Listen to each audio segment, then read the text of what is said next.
I'm just here to share that an elaborate research was done.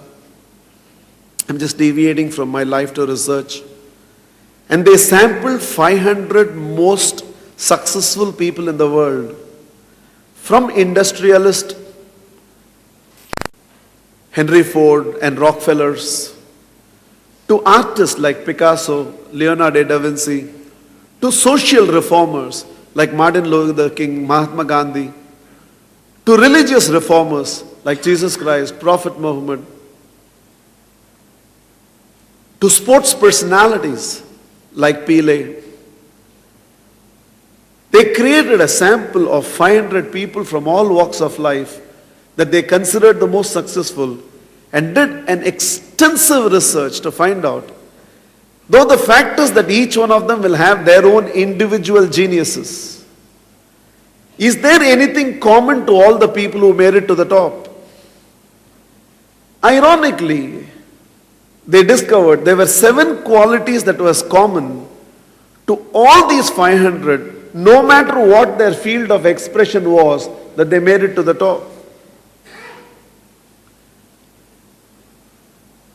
Now it has helped me tremendously at every stage to monitor myself against these 7 qualities and see where am I lacking, where I need to develop. Because it is a fact that for us to succeed, we have to be good at many things. For us to fail, one thing will be enough to pull us down. Just one thing will be enough to pull us down. It's not difficult to explain to a set of people sitting here. The weakest part of the building will make the entire building weak. And yet for the building to be strong, the structure to be strong, everything has to be right. So consistent monitoring of each one of you on self-introspection. Forget the HR appraisals and how the organization wants to evaluate your performance.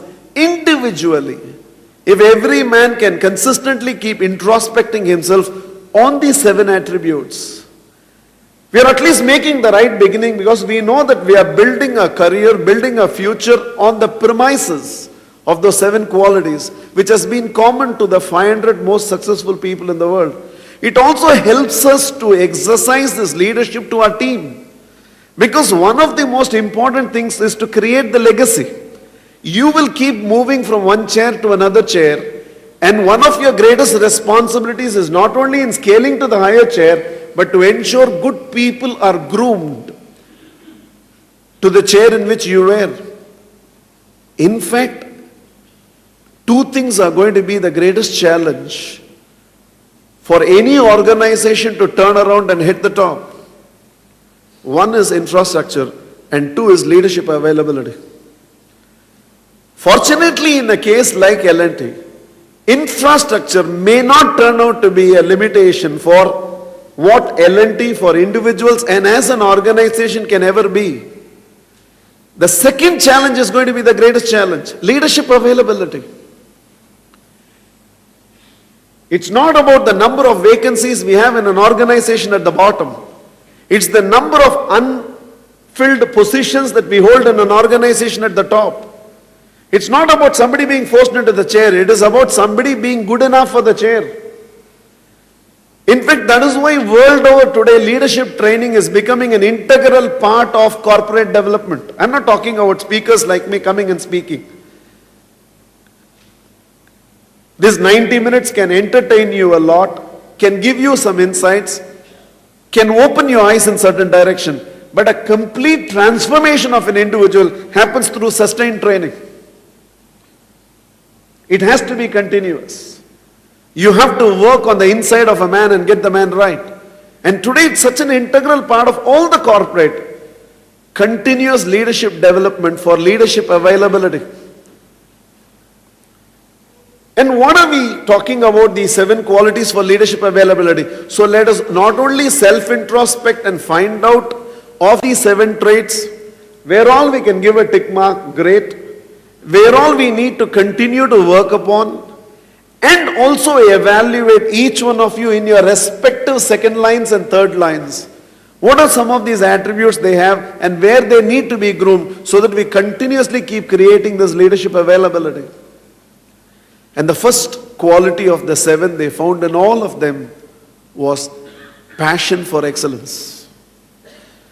I really don't know whether this can be trained outside and it has to come inside out. Passion for excellence. They did not want to be lost in a crowd. No matter what they did. Swami Chinmayananda used to fold a paper before throwing it into the dustbin. And people used to ask him, how does it make a difference? When you're throwing it into the dustbin. And he used to say, why not add beauty even to waste paper? That touch of excellence. How a sculptor was sculpting those strands of hair for a statue that he was creating which was 30 feet height. And how the king from the base asked that sculptor, for me the sculpture looks already magnificent. Why are you still giving it the finishing touches? He said, no, I'm just getting the stand of the hair right. And the king called out in return saying that at 30 feet height, nobody will know. And the sculptor said, but I will know I compromised and I don't want to compromise. If I do something, let it happen without a compromise. I should give myself a pat on the back before I come down. Passion for excellence. In whatever you do, in the way you sign, in the way you underline, in the way you present, in the way you have a signature for your email, in the type of envelope you use. In fact, the rest of the organization should know in the way it is, the name is written on the envelope, it is from you. In the way, don't compromise. I know we are an SMS generation. Everything is G8.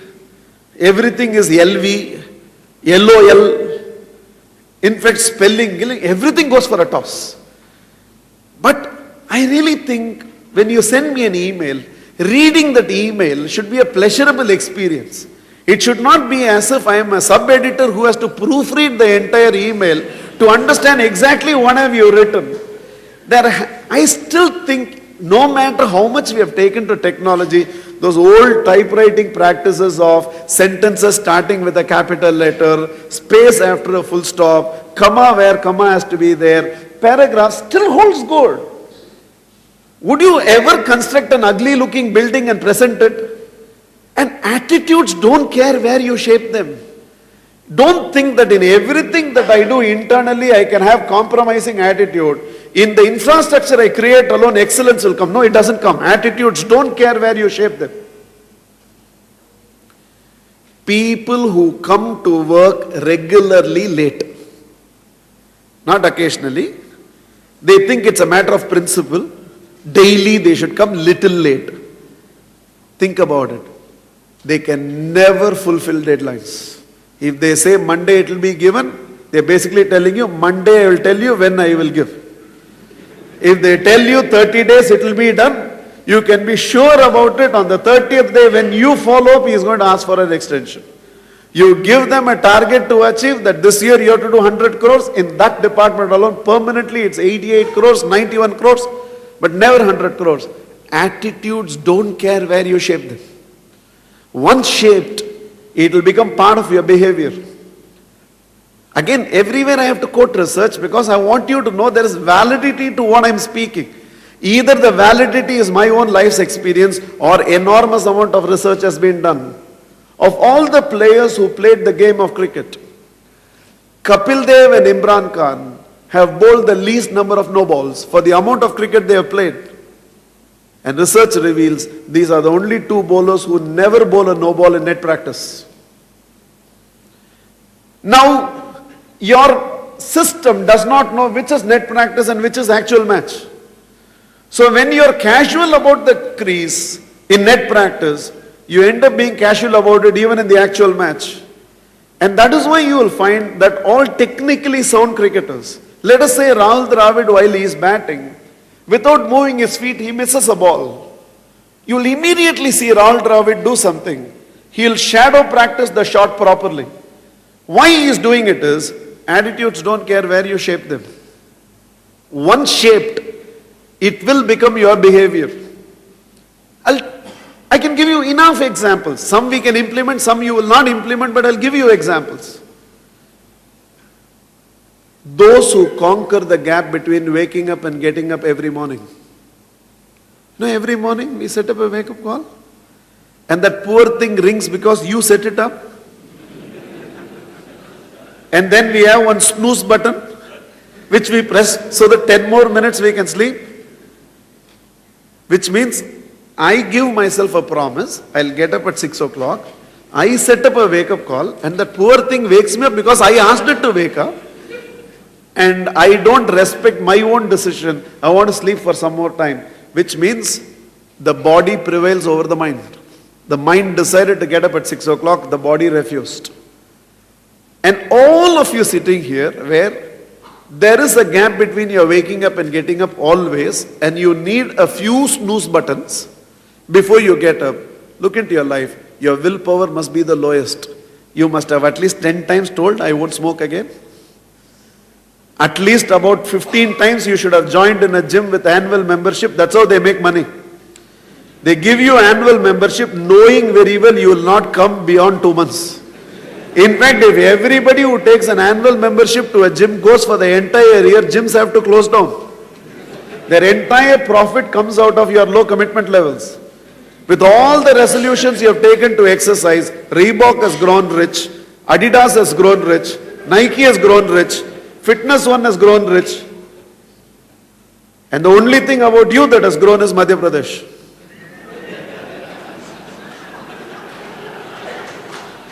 And the reason is, watch in the morning. There is a gap between waking up and getting up. Your grandmother, your wife, your mother do not have willpower problems because they don't have a gap between waking up and getting up. Attitudes don't care where you shape them. One shape, they will become a part of you wherever you go. Lot of arguments about, is it practical to be honest or it's okay to lie? I don't want to go to the philosophical side. But let's just understand, attitudes don't care where you shape them. The only reason you lie in life is you don't have the courage to face the situation. The only reason you lie is you don't know how to face the situation. Lying helps you to escape the situation. And once you get habituated to lying and escaping the situation, any situation which is tough for you to face, you resort to immediately lying to escape the situation. It's not about lying or it's not about honesty. You tell me, to hit the top, should you face situations or should you run away from situations? Now people who are liars always run away from a situation and hence they never hit the top. I don't have to know your chairman. I don't have to know the top guys in the organization. Without seeing them, I'll tell you, they have reached where they have reached because they must be practicing unquestionable honesty and integrity in whatever they do. And this allows them to face any situation, and the courage to face any situation actually takes you to the top. But where is this problem created? In uttering small lies in areas where lie need not be uttered at all. I'm not speaking about honesty. I'm just explaining to you, attitude do not care where you shape them. Once shaped, they become a part of you. In fact, when I'm trying to open a bottle and the cork is tight, and somebody puts their hand to me saying that I can open it and I give it to them, they try to open it and they're not able to open it. Let's say it's my own son and he says, Appa, I'm not able to open it. I tell him, don't give up. Either open the bottle or break the bottle. But don't give it back saying that I cannot do. It's a very small situation. But this attitude to give up that you will pick up with a bottle will become your attitude everywhere today in corporate also.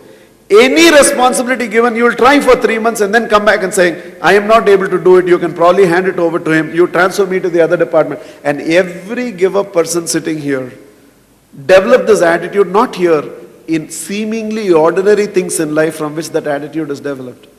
Attitude, do not care where you shape them. Once shaped, they become your behavior. Your system does not know net practice. For it, everything is actual cricket, actual match. And hence when we talk about the first quality that was there in all of them was passion for excellence. Now this has to be cultivated not in the big things, in every way. The way you gift wrapped a gift, there has to be passion. Your shoes have to be polished. Unless you're sporting a beard, it has to be a shaven face. It has to be trimmed, it has to be trimmed. The pen that you have in your pocket has to be the right pen. Kerchiefs have to be folded. You can't roll it and it appears that there is a third one there. It has to be folded. It has to be kept the way it has to be kept. The rupee notes have to be clean. If you wear a tie, it has to exactly end where the belt is. The shirts have to be ironed. The crease in the pant has to be perfect, unless it is going to be flat. The socks should not have a hole, though it is hiding inside the shoes.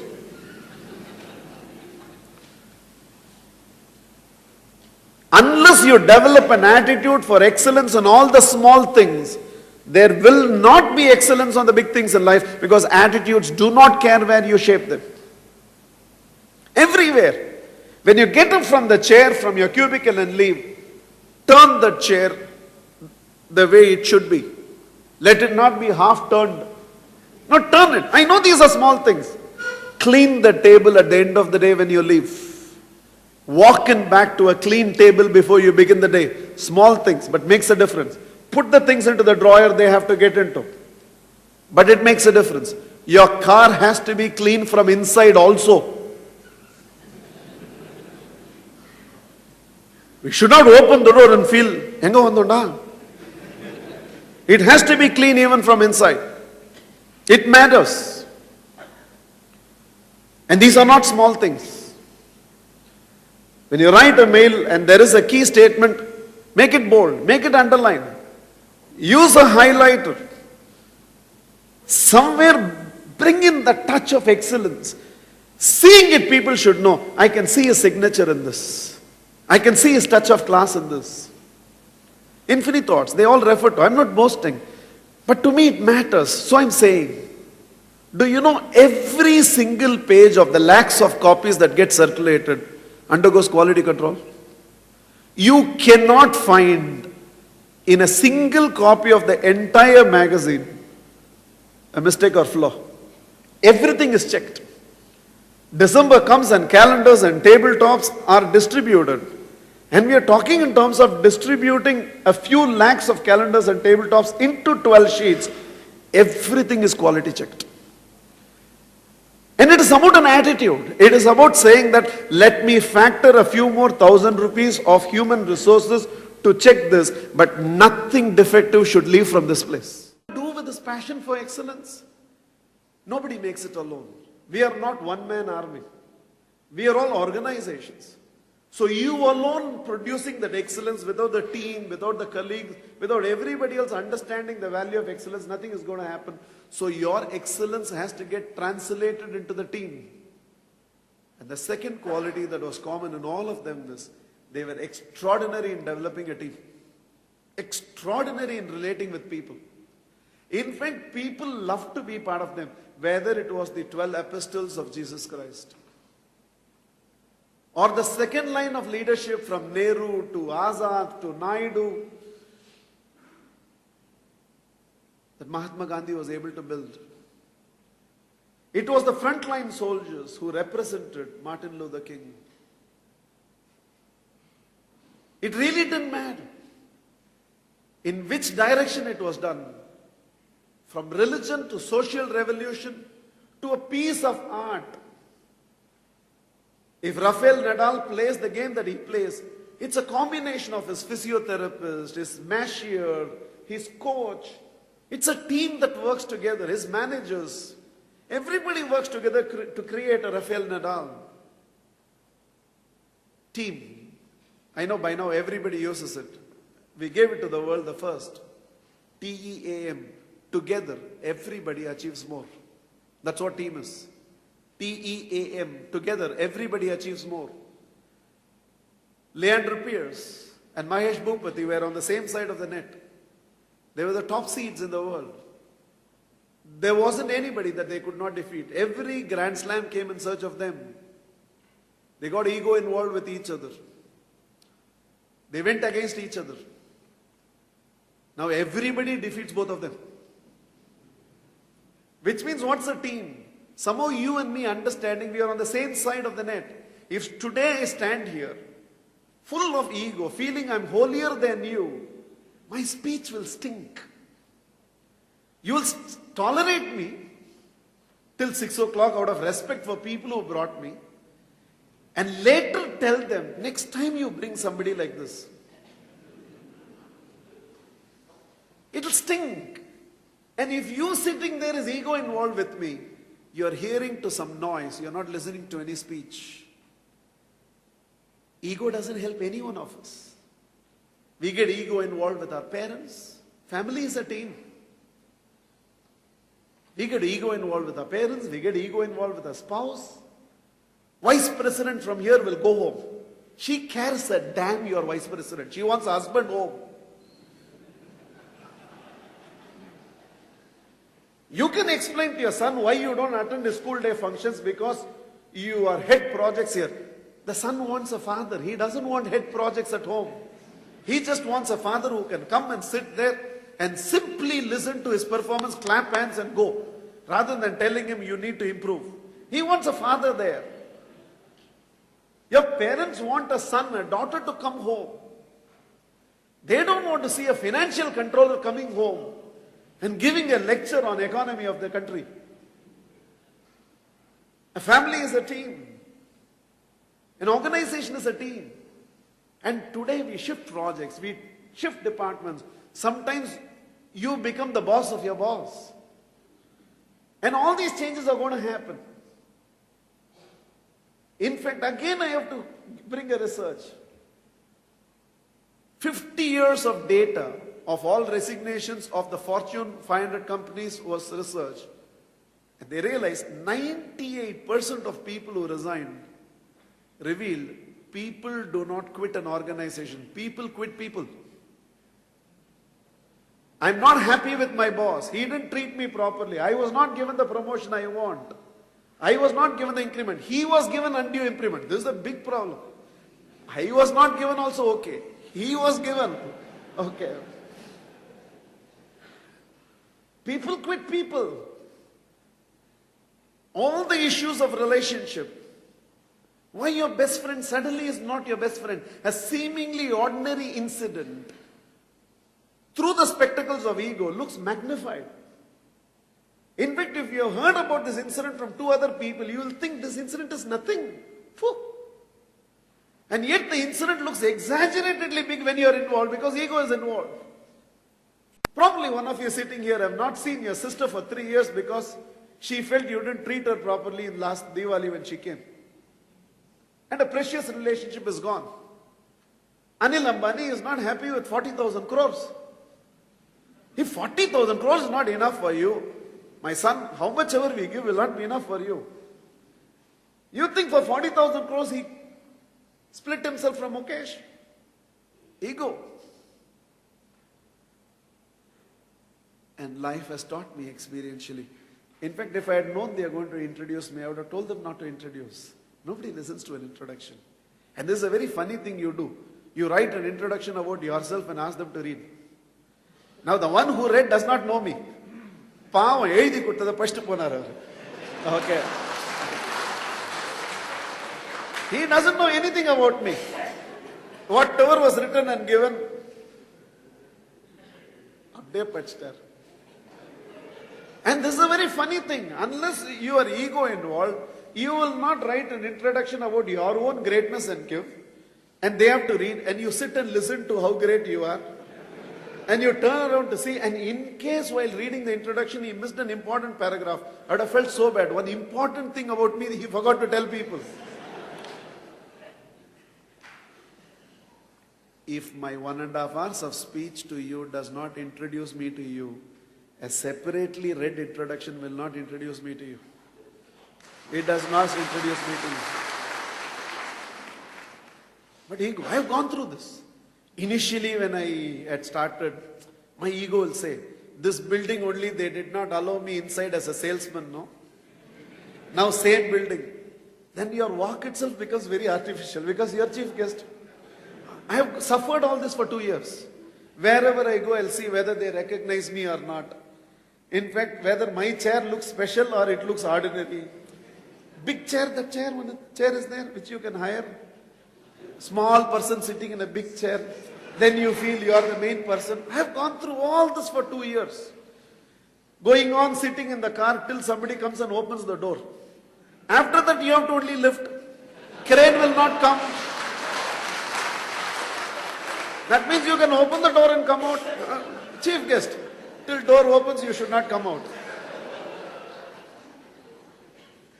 And going back to the car, the heart keeps on beating.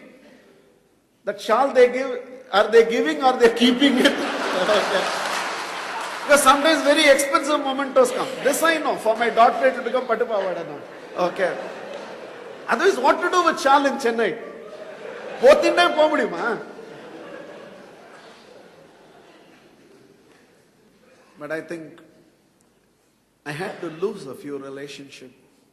Beautiful relationship.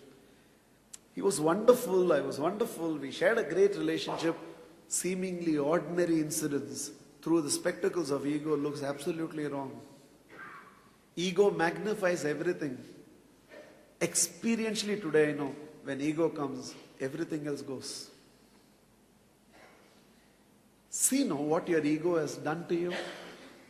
It has given you sleepless nights. It has not made you peaceful with the very boss who groomed you to what you are today. Because of him only you became what you became. Now you get ego involved with him and you can no more see him the way you can see him. Gratitude becomes ingratitude because of ego. In fact, some of you sitting here would have lost your most precious employee. In a small incident, you as a leader got ego involved with him. And somehow till the end reasoning never made you understand it was not actually his mistake. Your ego wanted to hamper on it was his mistake. You lost him. And when a trained, skilled resource from an organization is lost, it not only weakens the existing organization, it strengthens the competition. Because you have handed over a trained resource to him. And for what? I can understand. Unethical practice. He did something which was immoral, misappropriation. Only thing was, the boss became ego involved with a team member. Or vice versa. In fact, it's such a nuisance between two departments which has to synergize and collaborate for the welfare of the organization. But this general manager is ego involved with this general manager.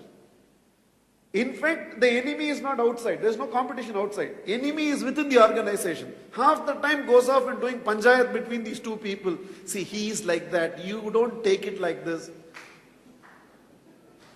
End of the day, you have to go back home and do the same thing. Tell your mother, my wife is young, you have to adjust. Then go inside the bedroom and tell her, Amma from the beginning is like that only. We all adjust. You adjust. Whole life goes off in ego management. I didn't realize in the first 2 years. I've been on that side. I thought ego was my strength. Ego was my shield. I used to walk 6 inches taller than I'm supposed to be. Today I don't even wear chappals on any stage that I stand on out of respect for the work that I do. Because the story came from nowhere and changed my life forever. It seems a crow was flying, holding on to a piece of meat between its beak. And it saw a lot of other birds were chasing it. The further and further it tried to fly, it saw more and more birds were chasing it. That's when it seems it occurred to the crow. They are all not chasing me. They are chasing that piece of meat I'm holding between my beak. It seems it split the beak and dropped that piece of meat. All the birds went after that falling piece of meat. Alone in the sky, it seems the crow remarked, in losing that piece of meat, the entire sky became mine. And I'm telling you, that has been my greatest transformation. I'm glad it came so early to me in life. I realized when ego comes, everything else goes. When ego goes, everything else comes. There's great freedom. See, you can be yourself. This is me. Doesn't matter whether you catch me in a bazaar, you catch me in a program, you see me in the house, you see me in the airport. This is me. The freedom that you have, you don't have to falsify, you don't have to project. You no more live your life through the other people's eyes. I am what I am, independent of 500 of you sitting here. 500 opinions are made about me which I cannot control. There's only one thing I can control, who I am. You make 500 opinions and that's up to you. I cannot do anything about it. The moment I become ego involved, I become reputation oriented. Then my thought is, what should I speak which will impress you? Today I'm not speaking to impress. I'm speaking to express. Out of my experience I'm saying, what have I seen in life and what will work? And it's 90 minutes of expression for me and I will leave. And there is this great freedom. No matter what I do, hundreds of thousands of lives are today touched through this path. Every Sunday morning a satsang is watched in 110 countries. Doesn't matter. When I go home, I am a son to my parents, I am a husband to my wife, I am a father to my children, and that's all I am. Nothing else. My father with a lot of freedom can still scold me. Arivilla? And that morning I would have spoken in the satsang about the power of intelligence. He will only ask, Akal nahi hai? But my father is my father. Just because I do something in life, it doesn't change anything. And there's this great freedom. And the moment you understand when ego goes, everything else comes. The bonding power with people becomes so natural. Relating with people becomes much, much easier. In fact, for a person who is not ego involved, to deal with an egoistic person is just like that. It's only when you are ego involved, he is ego involved, two angry monkeys at each other. Lot of noise will come. When you are not ego involved, the other is ego involved, neutralizing the ego of the other person, sometimes by not feeding it, sometimes by feeding it, becomes so easy. Eventually, the purpose is achieved. Together, everybody achieves more. All of them had this immaculate ability to transcend their personal ego, whether it's in their personal life or in their official life, and they were able to build a team which had passion for excellence. The way you can unite with a passion for excellence, a team, and in corporate parlance, I'm sure all of you are aware of, your success with the team depends on how much time you invest with them of the job. Think about people who are closest to you in L&T. They are not the ones with whom you relate only on the job. Those are the people with whom you relate even off the job. Probably you have dinner together. Maybe your family has gone to their house. Maybe you went on a team building picnic outside the organizational premises and came back.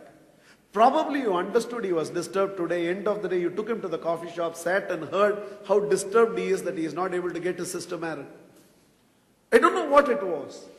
Your success on the job depends on the time you invest with your people of the job. Listen to the word I used both the times.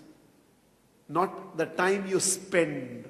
I really think the time you give to your people of the job is an investment and it's not an expenditure.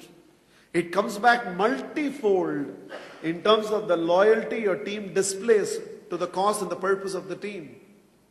Your success on the job depends on the time you invest with your people of the job.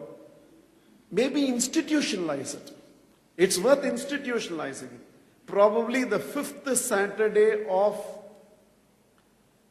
every quarter, which automatically comes every quarter. The second half will be the team just getting to know each other, playing some knowing games, getting involved with some activities, maybe a nature walk within this premises, but somehow by incorporating certain structures and procedures where you can bond together off the job is going to bring out tremendous results on the job. Passion for excellence. Together everybody achieves more. Their ability to build a team. How do you build a team? With what quality do you build a team? 3. All of them had mastery in communication. Mastery in communication. In spite of the fact Zen is a very profound philosophy, Zen is not a growing religion because Zen depends on mysticism. In mysticism, they don't communicate much. Whether it is the Bhagavad Gita unfolded through Krishna, the Bible, the compilation of the wisdom of Jesus Christ, or the Quran that was unfolded as the call of Allah, or the Dhammapada, the compilation of Buddha, or the Dharma of Jainism, Everything is an expression of the communication of the spiritual masters. It is not that Mahatma Gandhi was the only one who sought freedom for India, but he was a master communicator who could empower the masses with his ideas. Why Manmohan Singh by himself cannot win an election? He can't communicate. It seems his dentist told him, please open the mouth, otherwise I can't check. For nothing he'll speak. So why Sonia Gandhi is required? Why still Karunanidhi has to be the bonding factor for the entire party? Communication. Why Jayanti Natarajan? Why Sushma Swaraj? Why Arun Jaitley? Why they have to be the spokesman for political parties? A communicator is required to express themselves. Why Sachin Tendulkar, with all the mastery in the game, was a failure as a captain? He cannot communicate. What is Dhoni's strength? What is Gambhir's strength? Capable communicators. In spite of the fact he was not a great cricketer, why Mike Brearley was able to produce the sort of results he produced? Master communicator. Why Picasso and Leonardo da Vinci? They could express themselves. Communication is everything. We have left it to chance. We were willing to undergo education to develop our engineering abilities. We were willing to pursue a chartered accountancy to develop our financial intelligence. We were willing to undergo anything to develop ourselves. Communication alone, most of us have left it to chance. Because we could talk, we assumed we can also communicate. In talking, not necessarily you empower others. In communication, you have the ability to empower others. Scribbling, when properly trained, becomes handwriting. Shouting, when it's properly trained, becomes singing. Running, when it's properly trained, becomes athleticism. Ability, when trained, becomes proficiency. Talking, when it's trained, becomes communication. You have to invest a conscious awareness of developing yourself into a master communicator. Master communication basically means my ideas and feelings towards what I want to communicate, I should succeed in transferring to others, and they should be able to understand the same ideas and the same feelings. See, if I can transfer ideas to you, but I cannot transfer the feeling I have for the ideas, then this entire communication will be a failure. Whether this 90 minutes will just be an information exchange or a potential transformation depends on whether I succeeded in only talking to you ideas or could I also express my emotions to you. Mastery in communication. And such simple thing on mastery in communication, and it can do so much. In fact, one of those organizations which was founded and developed, another infrastructure company, nowhere to the magnitude of this, but a fast-growing infrastructure company. And they had a tremendous amount of interdepartmental rivalry. So they had asked me if I can just come and get some cooperation, focus within the organization. And we had a very small program for them. I won't even call it a program. I went there as a well-wisher. So just divided the organization into multiple heterogeneous groups. So it's not that all vice presidents were in one group. There was a vice president, there was a manager, there was an office boy, there was a clerical staff. And like that, the teams were divided. And I drew a lot of circles. Every team was given a balloon. And every team was told that the game is, you cannot leave the circle. And whichever team can keep tapping and hold the balloon at the top the longest will be declared winners. There is a child inside each one of us, so everybody got excited. It was not a tough game to play. And they kept tapping, and as you would expect, one team won. I just asked all of them to sit down wherever they are so that that heterogeneity was maintained. And when all of them sat down, I just looked at all of them and said, when you were tapping the balloon, what was the only thought that was there in your mind? All of them said to keep the balloon at the top. I said, did it really matter to you whether you did more work or he did more work? Did any one of you ever say, why I am going on tapping, why he is watching? Because if you think like that, balloon will fall. Did it matter to you, I am vice president, how I alone will do all the work, I will delegate it to the office boy, tomorrow be. Did it matter? In fact, one of your office boys accidentally stamped you on the feet. Okay, not accidentally, intentionally stamped you on the feet. This was his chance. Did it even give you the time to complain about what he did? Why? During the entire game, there was only one thing in your mind. Focus. To keep the balloon at the top. I immediately turned towards the managing director and told him, that balloon at the top is an organizational goal, an organizational objective. And if everybody in the organization are empowered to believe they play a significant role in keeping the balloon at the top, nobody will have time to complain. Nobody will have time to get distracted. The question I have to ask you right now is, do you have a balloon? Is there an organizational vision? And in case it is there, a very important question to ask, has this goal been communicated to the last person in the organization? I realized they have a goal, but the managing director was not a communicator. He doesn't know how to communicate the vision of the organization to the rest of the team. So each one was pursuing their own interest rather than working as a collective team towards keeping the balloon at the top. Mastery in communication. Husband and wife relationship is about communication. Most of the time relationships get spoiled, not because there are problems with intentions, but we don't know how to communicate.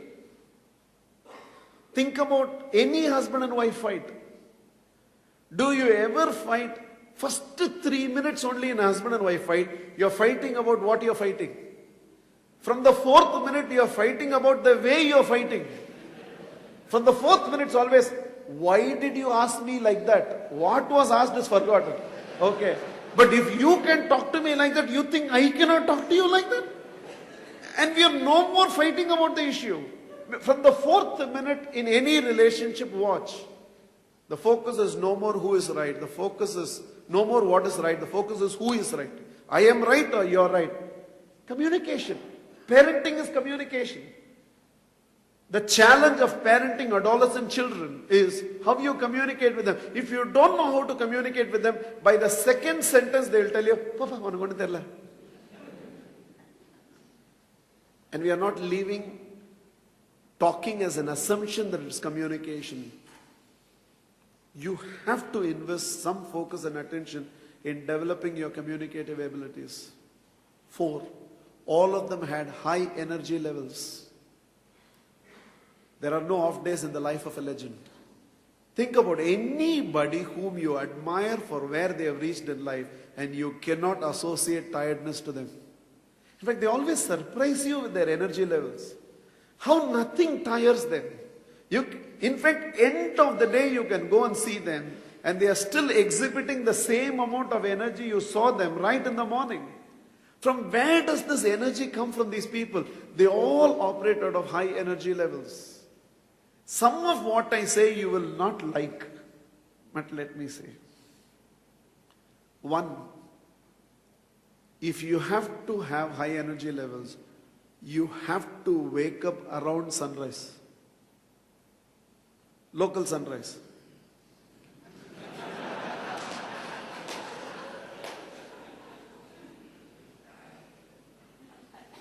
The energy that is available for you to inherit during dawn and dusk are the highest. That is why in all the religion, some religious practice was always given to you to practice around sunrise and sunset. The energy for you to inherit is the highest. What happens for most of us in modern corporate life is, sunset is always lost inside organizational premises. We are not in touch with it at all. We live out of artificial lights. We don't even know what time of the day it is outside. So the only opportunity any one of you as a professional have to inherit the energy of nature is to ensure you participate in the time where darkness gives into light, the dawn. So you will find that anybody who is waking up around sunrise, Their energy levels, in fact you can find out. Just identify a few people amongst your colleagues who is the most energetic person and ask them when do they wake up. Almost all of them will say, I rise before sunrise. All of them. Initially it will be difficult because the body has to set itself into a new biorhythm. Those of you are used to waking up at 7 o'clock and suddenly now you decide you're going to wake up at 5:30, 5:45. When you decide to wake up at that time, initially you will feel sleepy. That is just because the body is not setting itself into a new biological rhythm, that's all. 21 days if you can wake up at the rescheduled time, your body will reset itself into the new routine. Just to give you an example, this is not about waking up early. Those of you who are waking up at 7 o'clock every day, decide to wake up at 6 o'clock. And you will say, we go to work and we feel sleepy there. 21 days you will go through this. The body has to reset its biorhythm. But this is also true if you sleep more. Those of you who normally wake up at 7 o'clock, Sunday because you want to relax, you get up at 11 o'clock. Now when you get up at 11 o'clock, your theory, if you sleep more, you should feel brisk. You should feel brisk. When you get up at 11 o'clock on Sunday, how do you feel? Bulky. There is no such English word for it, but the exact word for how you feel when you wake up at 11 o'clock is, you feel buffalo-ish. Because the body cannot handle any shift in biorhythm this side or that side. So you will find that once you create the shift where your wake up is around sunrise, for 21 days the body will go through a lot of natak. Lot of natak will be there. You will feel sleepy during working hours. To put it superficially, morning it won't come when you want it to come. Because the body has to go through all these adjustments. You will come to the breakfast table and you will not feel like eating, or you will feel hungry later, but it will reset itself. 2, you have to live on energizing food. What do we mean by energizing food? The more the food goes through transition from sunlight, the less energizing it becomes. Listen, energizing food is where the energy supplied by the food is greater than the energy consumed to digest the food. Energy draining food is the energy consumed to digest the food is greater than the energy supplied by the food.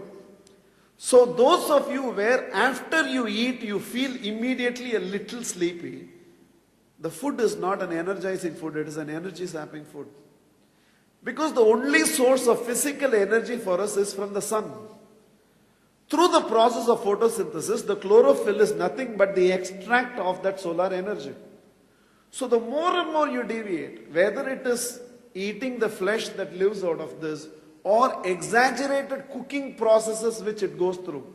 Nobody is telling you immediately become one saint and eat only, become a grasshopper, eating only green. If you can ensure that greenery, half-cooked, raw food, fruits, salads, sprouts, vegetables, even if it is one of the important meal for your day, just ensure there is enough energizing food that is going into you. I'll put it this way. If a portion of what you eat is tongue-conscious food, let a portion of what you eat be health-conscious food. If that balance can be achieved, and if you are able to wake up around sunrise, you are going to see a tremendous shift in your energy levels, and your passion for excellence will give you a lot more energy. 1, passion for excellence. 2, the ability to develop a team. 3, mastery in communication. 4, high energy levels. 5, value-based decision making. Hallmark of leadership is consistency in decision making. I think you are a very weak leader if outside your cabin people are discussing, today he is not in right mood, don't ask. So basically what they are saying is, you can be caught in an emotionally weak moment and you will give it, which means your decision is mood-based decision making. When you are, so to same proposal from this employee, you will say yes. Same proposal to that employee, because that fellow doesn't know how to speak, you will say no, it is not approved. There is no fairness, there is no consistency in decision making. One hallmark of leadership is fairness and consistency in leadership. I don't have time to talk about me or the path, but there is this great pride that I've enjoyed for 17 years. No matter where in the globe the program has been done, no matter who the target audience was, nobody has ever entered a program of mine late and they have not been allowed inside in 17 years, anywhere. And in all the 17 years, all the programs anywhere in the world of mine has started exactly on time. No factors. In fact, no factors. Ministers as chief guest has been kept outside the door. Commissioner of Police City, when Alexander was the Commissioner of Police, and I had a program for all the IPS officers there. Everybody were there. He was on Chief Minister's duty and that's why he could not come. He came in late and I told him, I'm sorry, I do not allow latecomers inside my program. In fact, a lot of people can see a lot of things about me, but one area I cannot be questioned. Punctuality has been a value-based decision making. No individual has been treated differently. And like this, there's consistency. See, when no salary advance, no salary advance. Yes, salary advance, yes, salary advance. Now, do not take these 2 days off at this time. This is true for everybody. If your decision making is not value-based, they will manipulate you. They'll completely manipulate you. Guys who can talk to you, guys who can study your emotions, guys who can kindle emotions in you, will always get things out of you and later you'll feel guilty. I think I gave in. When your decisions are not value-based, it'll always happen. There is one soft employee in the department who will always get fired. He's a social worker. Whenever you want to fire, he'll come. Sir, kutingla? In fact, namage paavama. In fact, and there are people who will never get fired. In fact, whenever you want to fire, he is not around. How you don't know he is not around? Or he will come to you. The moment he comes, ask him to come. I want to talk to him. And he'll come in such a way that guests are sitting there in front of whom you can't fire. But somehow there are people who can just manipulate you. And you will yield to a few if your decision making is not value-based. One of the names of leadership is fairness, consistency in decision making. Also, those of you where your decision making is value-based, you don't expend a lot of emotional energy so you don't become tired. If your decision making is not value-based, then every now and then you'll have to take a decision, you have to regret the decision, you have to analyze the decision, you have to amend the decision, and a tremendous amount of emotional energy is expended. So develop a set of certain guiding principles. A country without a constitution, an organization without policies, a man without principles is nothing in life. If you cannot stand for something, you'll fall for everything. Bring in that value-based decision making, and there will be consistency in your leadership. One thing that was common in all of them, methodology. The sixth, they had their own ways to achieve the objectives they have set for themselves. What's your methodology? A very important question to ask. It's nice to have goals, it's nice to have ambitions, it's nice to have that big thinking that you're going to do this, you're going to do that. How? What's your methodology? A dying cricket was revived with a methodology called T20. It's a methodology, same game, but some innovation, some creativity was brought in. Going to cinema theaters was dying. Multiplex is an innovation, a methodology. In fact, people were not enjoying this entire experience of buying from provision stores. Supermarkets came so that you can feel the product. And as a result, think about it today. You go to buy a shampoo and you come with a packet full of other things which you have bought other than the shampoo. Why? Because the supermarket gives you the feel of certain products and that increases your desire. And with plastic being swiped, in fact, it's not possible for you to go to buy one and buy only that one and come back. You invariably end up buying a lot more. Methodology. Deliveries. Today, how Apollo Pharmacy was able to turn pharmacy business into such a methodology, door deliveries. about it. It's all about methodology. Ordinary things have become significant things by methodology. In India, it's called Uttapam. All over the world, it's called pizza. Methodology. Somebody was able to take it and brand it and give a structure to it. Why McDonald's is able to do what it's able to do?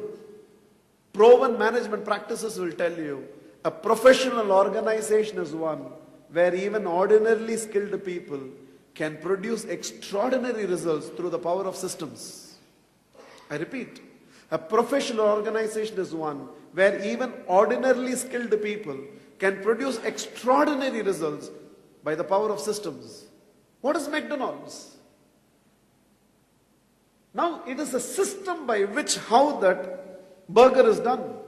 This is the size of the bun. This is the machine that will create it. After that, this is where you have to keep the ham. This is where you have to keep the cabbage. And this is comes in. Then this is the sauce that has to be done. Anybody can be trained because making a burger is done through a system. Why Saravana Bhavan was able to create a chain of stores? Sambar making was a system. Coffee making was a system. Why some of the best hotels could not replicate themselves? In fact, anybody in the world who has created maximum wealth creation have created maximum wealth creation because they created a business model that can be duplicated, that can be replicated. And unless you create a methodology that can be replicated, and McDonald's is a classic example, Pizza Corner is a classic example, Pizza Hut is a classic example, Frankie is a classic example. Because once you systematize, any burger can make a burger. Otherwise you need Arusuvai Natarajan. Otherwise you cannot make. It has. So what is your methodology? L&T has a methodology. L&T has an engineering. I'm asking you. You can be the youngest director in this company. You can probably be the one who grew the fastest to the top of this organization. You can become a brand in your own right within L&T. What is going to be your methodology to hit the top? What are you going to innovate? What are you going to revolutionize? What creativity? What is going to be the ways by which you are going to be a path breaker and thereby you will be a pathfinder? What will be your methodology? A constant lingering question has to keep. Satyagraha was his methodology. Taking the surplus from the rich and giving it to the poor by just being a bridge. That was Mother Teresa's methodology. Design engineering, Steve Jobs' methodology. Becoming the intelligence behind the technology, Bill Gates' methodology. Style, Rajnikant's methodology. Exploration, Kamal Hassan's methodology. Dance, Hrithik Roshan's methodology. Entertainment into a sport which is otherwise boringly slow, Lalit Modi's methodology. What is your methodology? Don't make anybody think they are capable of anything. Then you will remind the Chief Minister, Jayalalitha's methodology. Everybody has a methodology. What is your methodology? Keep thinking, keep innovating, keep discovering. And the seventh factor, all of them had faith. All of them had faith. Now it doesn't matter whether they had faith in God, faith in systems, faith in principles, faith in values, faith in their religion, faith in meditation, faith in Dhirubhai Ambani. Till the end was asked, what is the secret of your success? And his reply will always begin, I have my mother's blessings with me. Everybody used to think that he will say about engineering, reverse engineering, and his answer always began saying that I have my mother's blessing, and that was his faith. Because I have my mother's blessings, my dreams will turn into reality. What is your faith? Because people that we are, in our striving to produce results, sometimes when things go wrong, our confidence will be ruffled. It is only when you have an anchor of faith, you can restore that confidence back in you. The faith itself can be L&T. Because I know I am part of it, everything will go right for me. I don't know what your faith is, but all of them had an anchor to faith.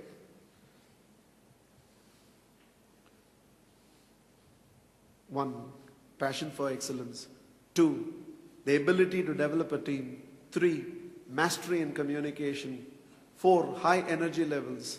5, value-based decision making. 6, methodology. And 7, an anchor of faith.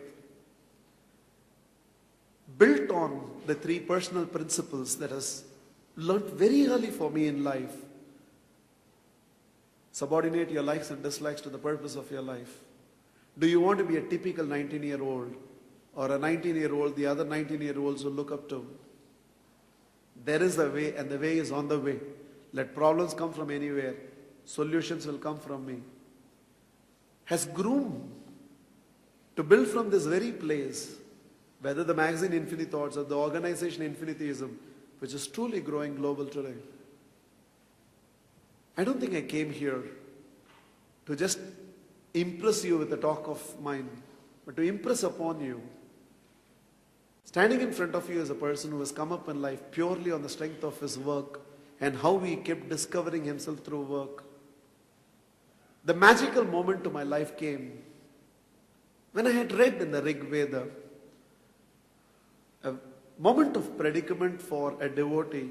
It seems, it's there in the Rig Veda, it seems the devotee tells his God, I have received so much from you, God. I have nothing to give you in return.